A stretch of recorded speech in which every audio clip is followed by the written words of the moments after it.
ब्रह्मांड को डाउनलोड करना।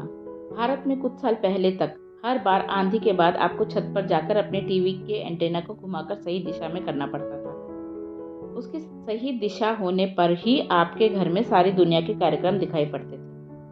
अन्यथा जब आप अपनी पसंद का सीरियल या क्रिकेट मैच देख रहे होते थे तो अचानक आपके टीवी स्क्रीन पर बर्फ का तूफान दिखने लगता था। यह शरीर भी उस एंटेना जैसा है। अगर आप इसे सही स्थिति में रखते हैं तो यह अस्तित्व में मौजूद हर चीज के लिए ग्रहणशील बन जाता है। यदि आपने इसे किसी और तरह से रखा तो आप 5 इंद्रियों से परे हर चीज से पूरी तरह से अनजान रहेंगे। यहाँ एक और उपमा दी जा सकती है। आपका शरीर एक बैरोमीटर जैसा है। यदि आपने इसे पढ़ना जान लिया तो यह आपके और आपके आसपास की दुनिया के बारे में सब कुछ आपको बता सकता है। शरीर कभी झूठ नहीं बोलता। तो योग में हम शरीर पर भरोसा करना सीखते हैं। हम भौतिक शरीर को हार्ड मास, खून और हार्मोन्स की एक अनेक विवशताओं से एक सचेतन प्रक्रिया में रूपांतरित करते हैं। तब यह बोध और ज्ञान का एक शक्तिशाली यंत्र बन जाता है। अगर आप शरीर को पढ़ना जानते हैं तो यह आपको आपकी क्षमताएं, आपकी सीमाएं, यहाँ तक कि आपका भूत, वर्तमान और भविष्य भी बता सकता है। इसीलिए बुनियादी योग की शुरुआत शरीर से होती है। यह इतनी सीधी बात है।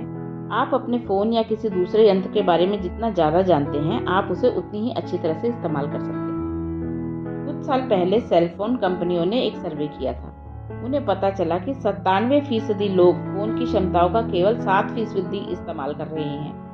मैं स्मार्टफोन की बात नहीं कर रहा, बल्कि एकदम साधारण फोन की क्षमता के भी लोग केवल 7% इस्तेमाल करते हैं। जैसा कि हमने पहला कहा, आपका यह शरीर सर्वश्रेष्ठ मशीन, एक परिपूर्ण अत्याधुनिक यंत्र है।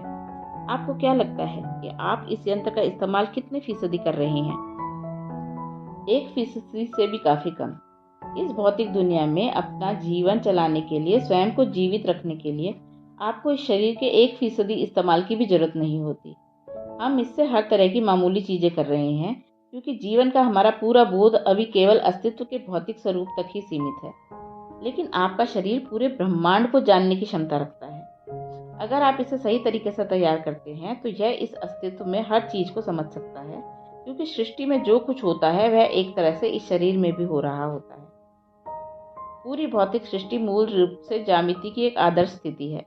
बिना ज्यामिति के कोई भौतिक रूप संभव नहीं है। यदि हम मानव शरीर की ज्यामिति ठीक कर लेते हैं तो यह ब्रह्मांड के विशाल ज्यामिति को अपने भीतर उतारने योग्य बन जाता है। तब ब्रह्मांड हमारे अनुभव के लिए उपलब्ध होता है।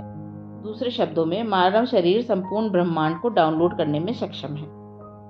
साधना। अपनी रीढ़ सीधी रखते हुए किसी भी आरामदेह मुद्रा में बैठ जाइए। यदि आवश्यक हो तो पीठ को सहारा दे सकते हैं। स्थिर रहिए। अपने ध्यान को भी धीरे धीरे स्थिर होने दीजिए। आप गौर करेंगे कि आपकी सांस धीमी हो जाएगी। मनुष्य की सांस धीरे धीरे चलने का क्या महत्व है? क्या यह बस कोई श्वास या योग से जुड़ा कर्तव्य है? नहीं, ऐसा नहीं है। एक मनुष्य 1 मिनट में सामान्यतः 12 से 15 बार सांस लेता है। यदि आपकी सांस 12 पर स्थिर हो जाती है तो आप धरती के वायुमंडल की गतिविधियों को जानने लगेंगे, यानी आप पर्यावरण के बदलावों के प्रति संवेदनशील बन जाएंगे। यदि यह घटकर 9 हो जाती है तो धरती के दूसरे प्राणियों की भाषा जान जाएंगे। यदि यह घटकर 6 हो जाती है तो आप धरती की भाषा यानी उसकी गतिविधियों को जान जाएंगे। यदि यह घटकर 3 हो जाती है तो आप इस सृष्टि के स्रोत की भाषा समझने लगेंगे। संसार की दर कम करने का मतलब ना तो आपकी श्वसन क्षमता को बढ़ाना है और ना ही जबरन कम सांस लेना है। हठ योग और क्रिया से, जो एक उन्नत योग अभ्यास है, धीरे धीरे आपके फेफड़ों की क्षमता बढ़ेगी। लेकिन सबसे बढ़कर यह आपको अपनी ज्यामिति को सीध में लाने और एक विशेष सहजता प्राप्त करने में मदद करेगी। इससे आपके सिस्टम में एक स्थिरता आती है, जहाँ कोई जड़ता नहीं होती, कोई हलचल नहीं होती, उसे बस हर चीज का बोध हो जाता है। निष्क्रियता की तीव्रता। तार्किक दृष्टि से एक ऐसे व्यक्ति को जिसने कभी किसी चीज में प्रयास नहीं किया, निष्क्रियता में दक्ष होना चाहिए। लेकिन ऐसा नहीं है। अगर आप निष्क्रियता को जानना चाहते हैं तो आपको क्रिया को भी जानना होगा। आप जब क्रिया के चरम पर पहुंच जाते हैं तब आप निष्क्रिय हो जाते हैं। जो व्यक्ति जानता है कि मेहनत करना क्या होता है, केवल वही आराम को समझता है। जो सदा आराम करते रहते हैं वे आराम का अर्थ नहीं जानते। वे केवल आलस्य, सुस्ती में डूबे रहते हैं। जीवन का यही तरीका है। रूसी बैले डांसर निंजिस्की के लिए उसका पूरा जीवन ही नृत्य था। उसके जीवन में ऐसे पल भी आते थे जब वह इतनी ऊंचाई तक उछल जाता था जो किसी भी मनुष्य के लिए असंभव लगती थी। चाहे किसी की मांसपेशियां प्रदर्शन के समय चरम पर ही क्यों ना हो, फिर भी उछलने की ऊंचाई की एक सीमा होती है, लेकिन कई बार वह उस सीमा को भी पार कर जाता था। लोग उससे अक्सर पूछते थे, आप ऐसा कैसे कर लेते हैं? उसका जवाब होता था, मैं किसी भी तरीके से ऐसा नहीं कर सकता। यह तभी संभव होता है जब वहाँ निंजिस्की नहीं होता। जब कोई व्यक्ति लगातार अपनी क्षमता का 100% इस्तेमाल करना चाहता है, तब एक समय ऐसा आता है जब वह सारी सीमाओं को पार करके संपूर्ण निष्क्रियता तक पहुंच जाता है। निष्क्रियता का मतलब ढीले पड़े रहना नहीं है। इसका मतलब है शारीरिक कार्य की आवश्यकता से परे चले जाना। जब आप अपनी पूरी शक्ति लगाकर अपने चरम प्रयास को कायम रखते हैं, केवल तभी आप निष्क्रियता तक पहुंचते हैं। आजकल कुछ लोग हैं जो घोषणा करते हैं कि वे जैन आध्यात्मिक मार्ग को चुनना पसंद करेंगे, क्योंकि उन्हें लगता है कि उसमें कुछ नहीं करना होता। वास्तव में जैन में असाधारण गतिविधियां करनी होती हैं, क्योंकि वह किसी भी तरह से जीवन से अलग नहीं है। उदाहरण के लिए, एक जैन भिक्षु को जैन बगीचे में बस कंकड़ व्यवस्थित करने में ही कई सप्ताह लग सकते हैं।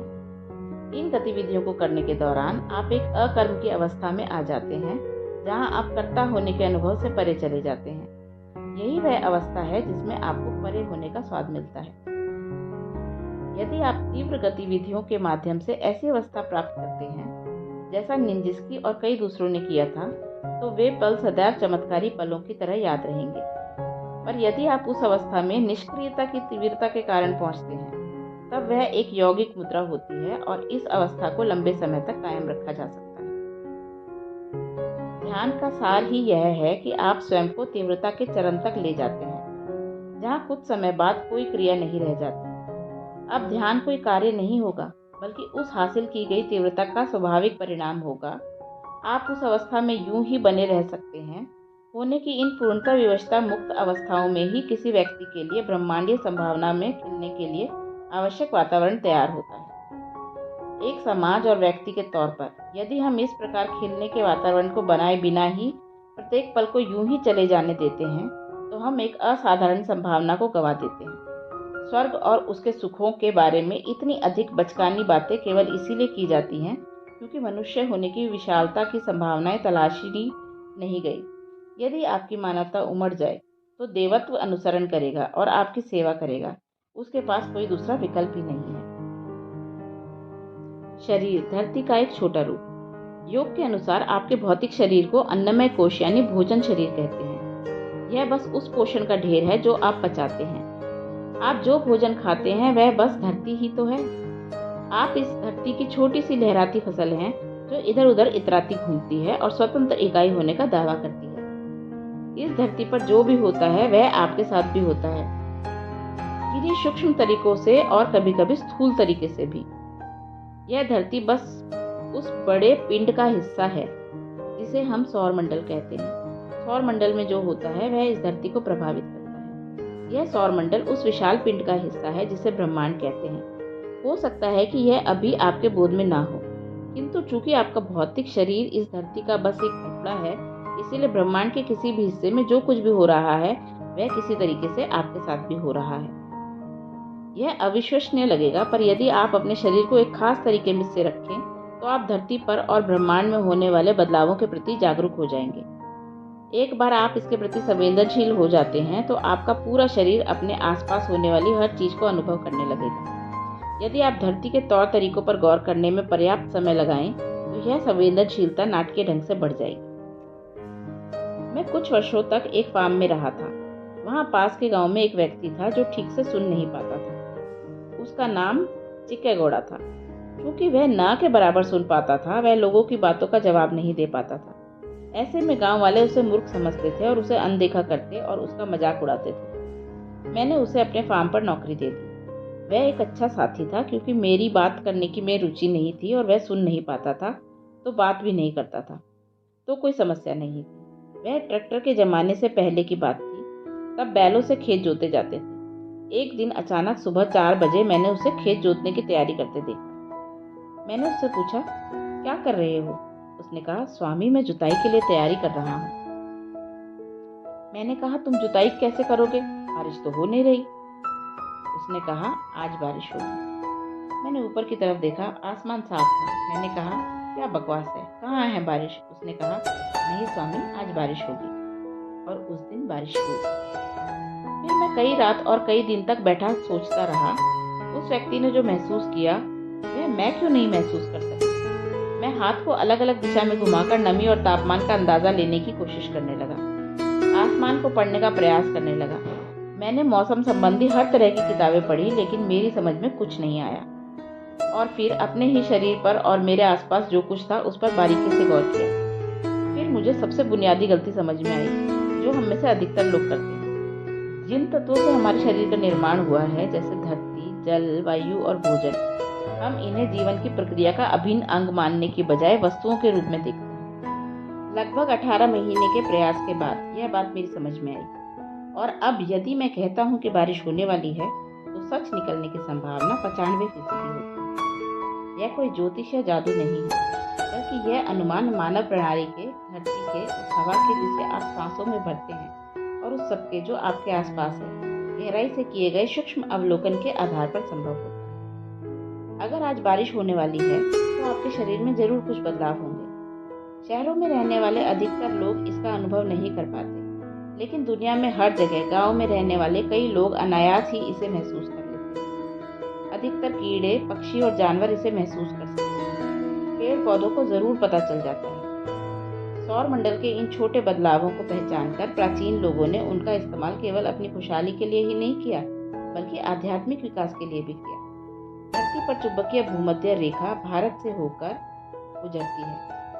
कुछ हजार वर्ष पूर्व योगियों ने चुंबकीय भूमध्य रेखा का ठीक ठीक पता लगाया और अति विशिष्ट कारणों से उस क्षेत्र में कई मंदिरों का निर्माण किया। उनमें से सबसे प्रसिद्ध दक्षिण भारतीय मंदिर चिदम्बरम में है, जिसे चरम आध्यात्मिक एकत्व चाहने वाले लोगों के लिए बनाया गया था। जब इसका निर्माण हुआ था, तब यह चुंबकीय भूमध्य रेखा पर था, जो अब थोड़ा खिसक गई है। जब धरती एक विशेष स्थिति में आती है, तब अनेक आध्यात्मिक साधक सदियों से चिदम्बरम में इकट्ठे होते रहते हैं। इस मंदिर में एक पवित्र स्थल को पतंजलि ने प्रतिष्ठित किया है, जिसे शून्य कहा गया है। इसका शाब्दिक अर्थ है खालीपन या कुछ नहीं। यह केवल एक प्रतीक नहीं है। चुंबकीय भूमध्य रेखा पर उत्तर या दक्षिण की ओर कोई आकर्षण नहीं होता। यहाँ पर चुंबकीय बल शून्य है, और यह आध्यात्मिक साधन के जीवन में एक विशेष संतुलन और संभाव लाने में सहायता करता है। यदि संभाव व्यक्ति को भौतिक दुनिया की सीमाओं से मुक्त करने की शक्तिशाली साधन हो सकता है। इस कारण यह क्षेत्र साधकों के लिए एक आदर्श भौगोलिक स्थान बन गया है। ध्यान देने योग्य बात यह है कि चुंबकीय भूमध्य रेखा भौगोलिक भूमध्य रेखा से अलग होती है। चिदम्बरम के बारे में एक और महत्वपूर्ण बात यह है कि यह 11 डिग्री अक्षांश पर स्थित है। इसे जब बनाया गया था, तब चुंबकीय भूमध्य रेखा इस स्थान पर इस अक्षांश से गुजरती थी। यह एक दुर्लभ और महत्वपूर्ण घटना थी। इस स्थान का महत्व क्या है? इस अक्षांश पर धरती का झुकाव अपकेंद्री बल को लगभग सीधा लंबवत दिशा में ठेल देता है। इस कारण से मानव शरीर में ऊर्जा को ऊपर उठाने की ओर उठने में सहायता मिलती है। इसका मतलब है कि मनुष्य की ऊर्जा ऊपर उठने में, जो कि आध्यात्मिक यात्रा का लक्ष्य है, वास्तव में प्रकृति सहायता कर रही है। क्योंकि यह बात साधकों के लिए बहुत प्रोत्साहन देने वाली थी, इसीलिए पूरे क्षेत्र को पवित्र माना गया। दक्षिण भारत में ईशा योग केंद्र का ठीक 11 डिग्री अक्षांश पर स्थित होना भी कोई संयोग नहीं है। जिस प्रकार की आध्यात्मिक प्रणाली ऊपर बताई गई है, वह मनुष्य के आध्यात्मिक प्रयासों का सहारा देने के लिए एक प्राकृतिक घटना का इस्तेमाल करती है। ध्यान या आंतरिक यात्रा की एक और प्रणाली है, जो सृष्टि में होने वाले बदलावों को पूरी तरह अनदेखा करती है और केवल आंतरिक यात्रा पर जोर देती है। इन दो मौलिक तरीकों की सहायता से आध्यात्मिक यात्रा की जा सकती है। आप या तो प्रकृति द्वारा प्रदान की गई सहायता को लेकर धीरे धीरे चरण दर चरण आगे बढ़ सकते हैं, या फिर सारे चरणों को अनदेखा कर एक आंतरिक उछाल लगा सकते हैं। पहली प्रक्रिया में सहभागिता अनिवार्य है, जबकि दूसरी प्रक्रिया में जीवन की बाहरी स्थितियों से खुद को अलग कर लेना आवश्यक है। प्रत्येक मनुष्य अपने स्वभाव के अनुसार मार्ग चुनने को स्वतंत्र है। हम जिस युग में जी रहे हैं, उसमें दोनों के बीच संतुलन रखना उत्तम होगा। साधना। धरती के संपर्क में आते ही शरीर उसके प्रति प्रतिक्रिया करता है। यही कारण है कि भारत में आध्यात्मिक लोग नंगे पैर चलते थे और सदैव धरती पर इस मुद्रा में बैठते थे, जिससे धरती के साथ उनका सर्वाधिक संपर्क कायम रहे। इस प्रकार शरीर को अनुभव के स्तर पर याद दिलाया जाता है कि वह धरती का ही एक अंश है। शरीर को यह कभी भूलने नहीं दिया जाता कि उसका स्रोत क्या है। यदि हम उसे भूलने देते हैं तो वह अक्सर विचित्र मांगे करने लगता है।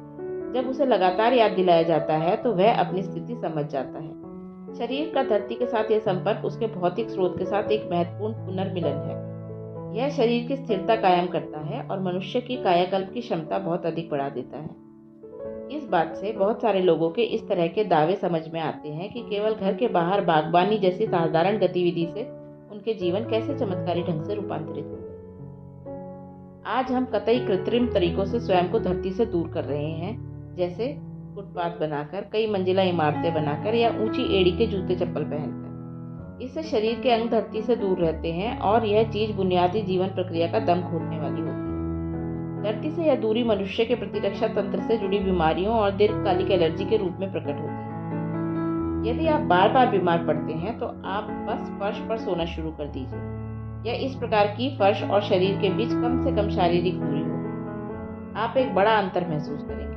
साथ ही धरती के जितना करीब हो सके बैठने की कोशिश कीजिए। इसके अतिरिक्त आप एक ऐसा पेड़ खोद सकते हैं जो ताजी पत्तियों या फूलों से लदा हो। आप उसके आसपास थोड़ा समय बिताइए।